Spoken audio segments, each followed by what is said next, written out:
سلام به همگی، به همه دوستای عزیزم، همراه‌های همیشگی کانال.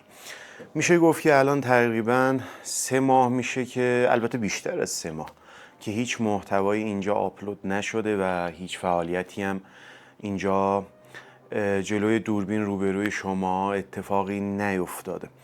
خودتون خیلی بهتر از من میدونین که تو این مدت کشورمون درگیر چه روزای تلخ، سخت و سنگینی بود و البته هنوزم تموم نشده. شرایط جنگی، استرس ها و از همه بدتر قطعی کامل و طولانی مدت اینترنت که اصلا رکورد شکنی بود دیگه در کل تاریخ.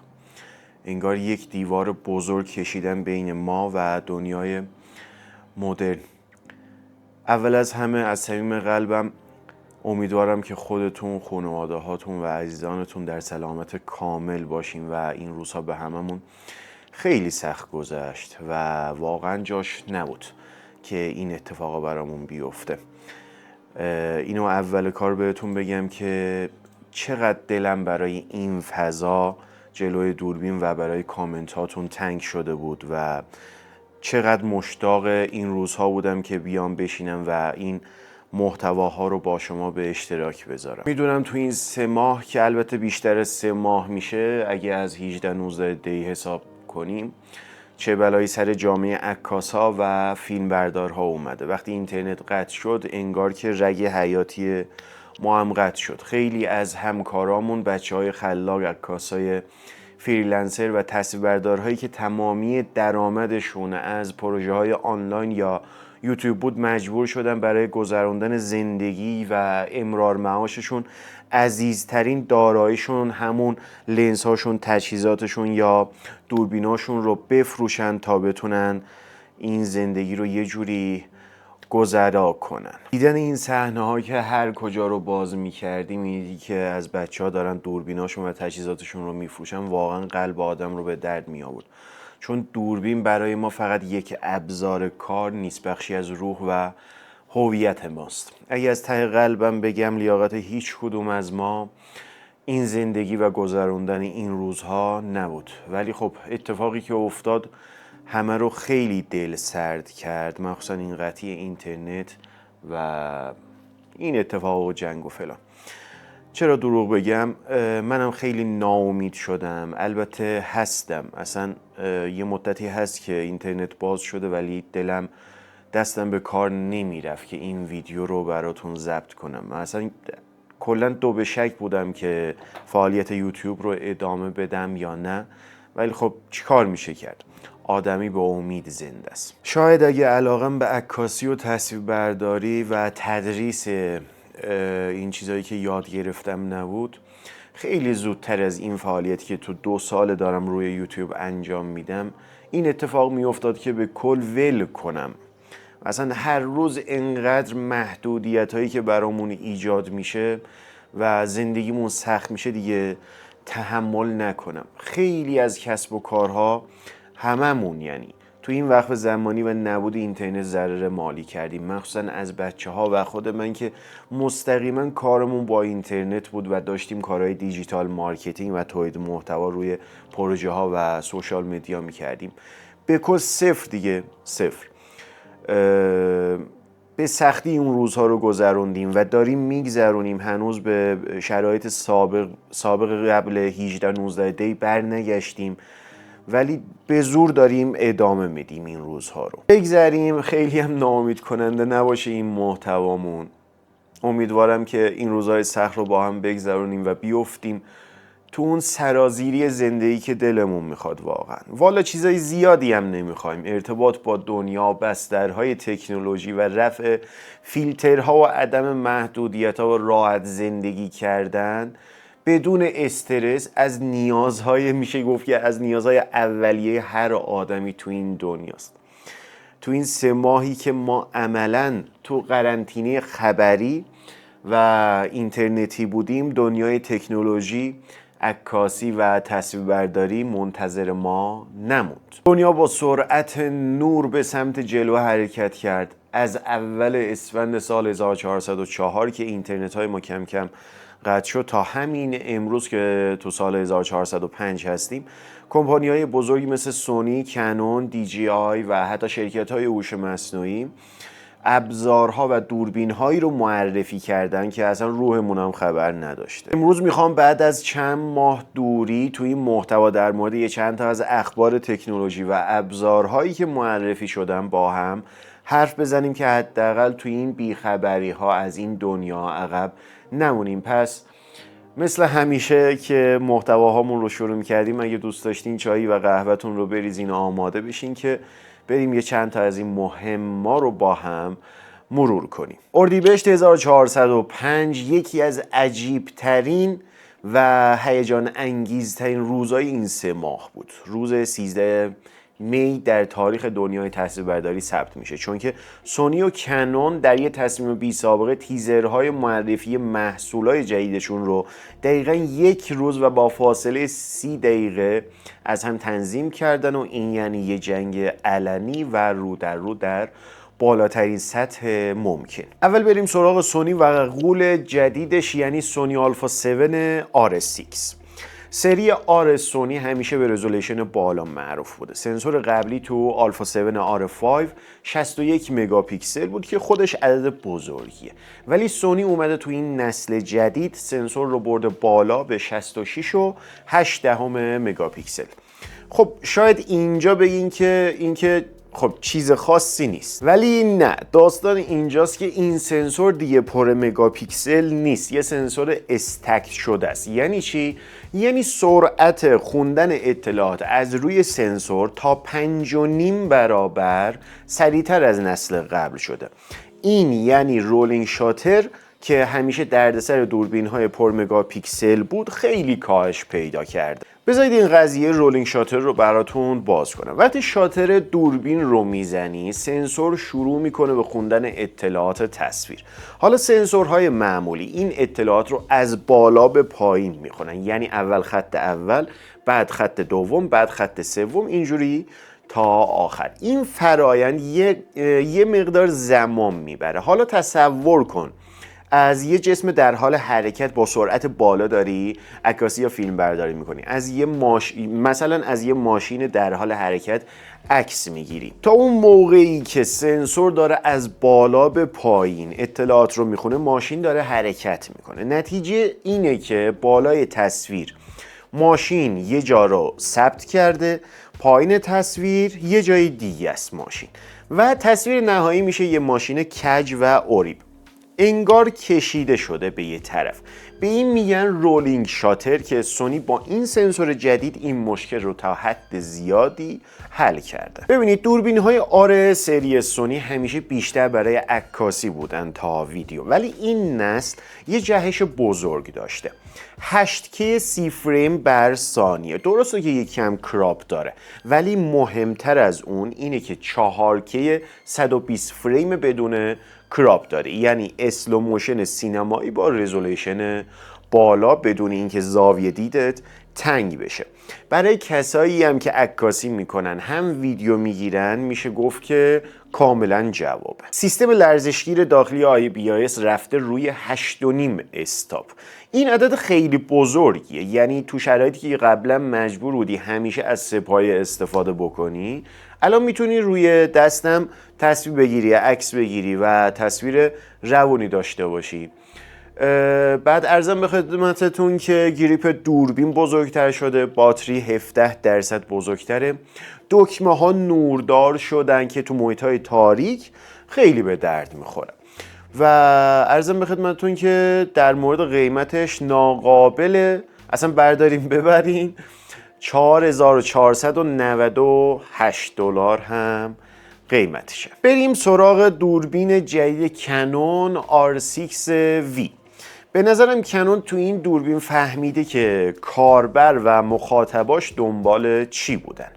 کنون این دوربین رو نه به عنوان جایگزین R6 مارک 3 معرفی کرده، بلکه گفته که این دوربین به همراه ویدیویی برای اون دوربینه.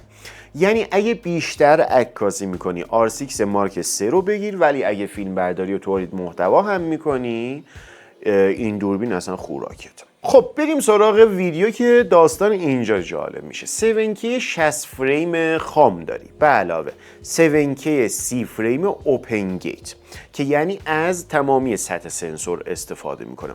اگه بخوام اوپن گیت رو ساده تر براتون توضیح بدم، به طور مثال این کادریه که ما تو عکاسی داریم. وقتی دوربین رو از حالت عکاسی به فیلمبرداری تغییر میدیم، یه همچین چیزی اتفاق میفته و کادرمون از بالا به پایین کوچیک‌تر میشه.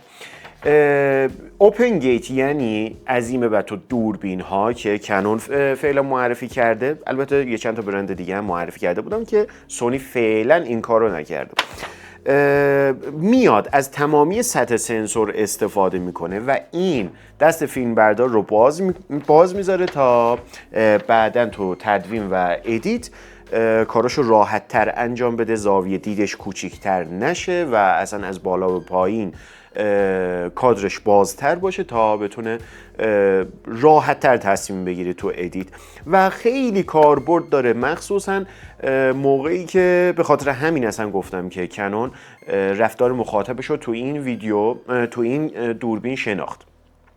به خاطر اینکه وقتی از تمامی سنسور استفاده میکنه، از بالا به پایین کادر اضافی داشته باشه، با یک ویدیو، حالا ما فرض رو بر این میگیریم که ویدیو رو ما داریم روی حالت افقی فیلم برداری میکنیم، کادرمون رو دستمون بازتره که کادر عمودی رو برای شورت ویدیو یا اینستاگرام و ریلز هامون انتخاب کنیم، چون کادرمون از بالا و پایین بازتره. این برای فیلم برداری حرفه‌ای یه چیز خیلی بزرگیه، چون زاویه دید دقیقاً همونیه که لنزت نشون میده و هیچی ازش کم نمیشه. 4K 120 فریم هم داری برای اسلوموشن که خیلی کاربردیه. چیزی که کنون تو این دوربین گذاشته که واقعا فرق ایجاد میکنه اینه که یه سیستم خنک کننده فعال داخلیش هست، یعنی فن داره.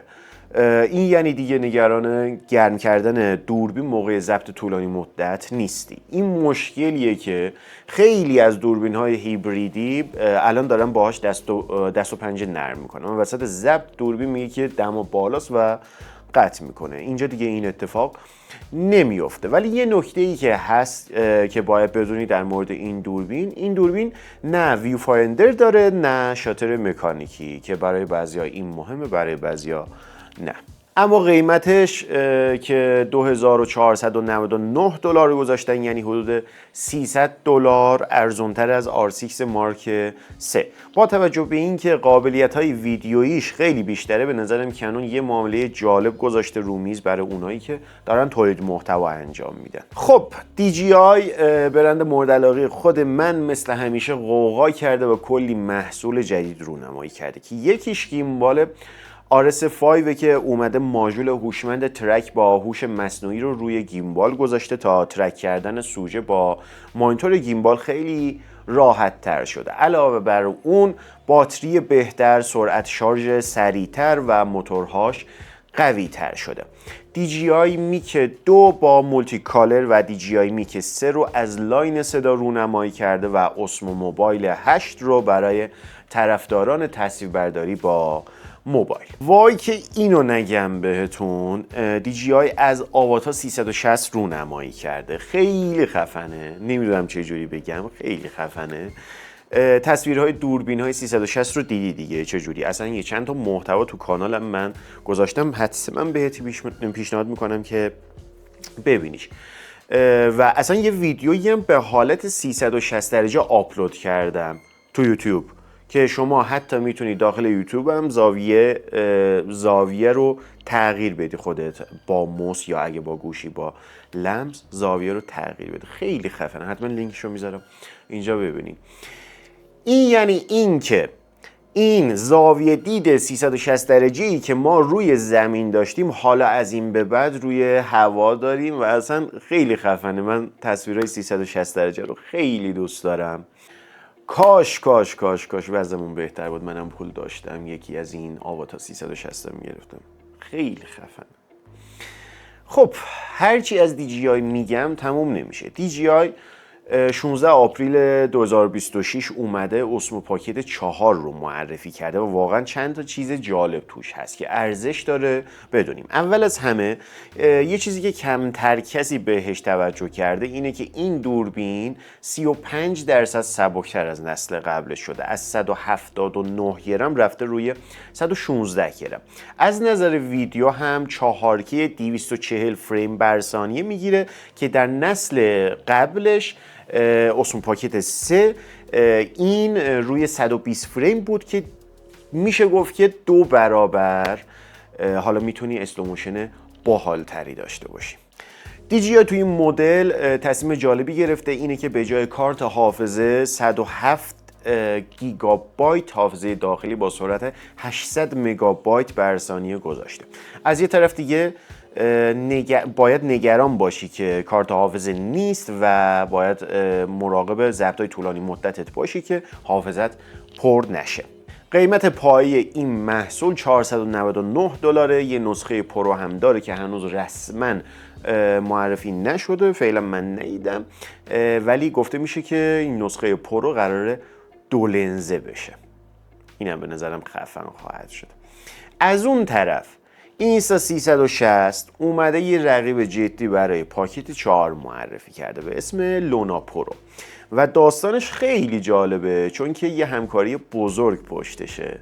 این دوربین با همکاری لایکا طراحی شده، همون برند افسانه‌ای یا آلمانی که تو دنیای عکاسی اسمش اصلا یه چیز دیگه است، قابل مقایسه با برندهای دیگه نیست. این یعنی نه فقط سخت افزار بلکه علم رنگ و کالیبراسیون لنز هم با استانداردهای لایکا تنظیم شده. از نظر مشخصات سنسور، یک سنسور 1 اینچی با دیافراگم f1.8 داره. به علاوه فیلم برداری 10 بیتی و فوکال لنز متغیر. دیافراگم f1.8 نسبت به پاکت 4 که f2 داره یه مزیت جدی، یعنی نور بیشتری وارد سنسور میشه و بوکه بهتری هم ایجاد میکنه. ردیابی سوژه با هوش مصنوعی داره و پروفایل های رنگی حرفه‌ای با فرمت آیلاگ مخصوص کالر گریدینگ. یه نکته مهم اینه که لونا پرو طراحی تک لنز داره، در حالی که لونا اولترا 2 لنز داره با عملکرد تلفوتوی بهتر. پس اگه دنبال زوم قوی تری هستی باید بری سراغ نسخه اولترا.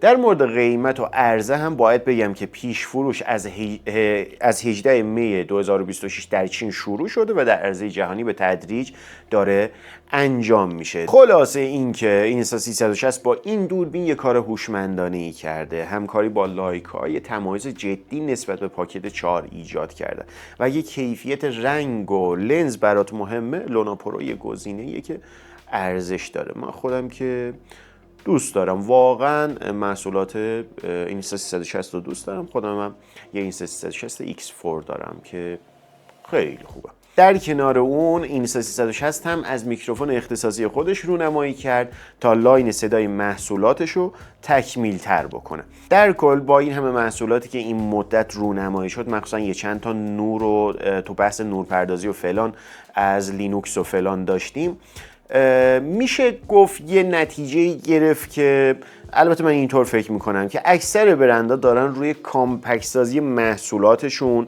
کار میکنن تا مخاطب راحت تر بتونه حمل و نقل بکنه و فضای کمتری رو اشغال بکنه. امیدوارم که این روزای تلخ ما هم بگذره تا با خیال راحت و با دل خوش، البته با جیب پر، بتونیم از این محصولات جدید استفاده کنیم تا ارتباطمون با دنیا قطع نشه و بتونیم همیشه خودمون رو آپدیت نگه داریم. امیدوارم که این محتوا براتون ارزشمند بوده باشه. اگه اینطوری بوده خیلی خوشحال میکنیم که ویدیو رو لایک کنیم و کانال رو دنبال کنیم تا ویدیوهای ارزشمند دیگه ای رو براتون تولید بکنم. تا محتوای بعدی مراقب خودتون باشین. خیلی مخلصیم.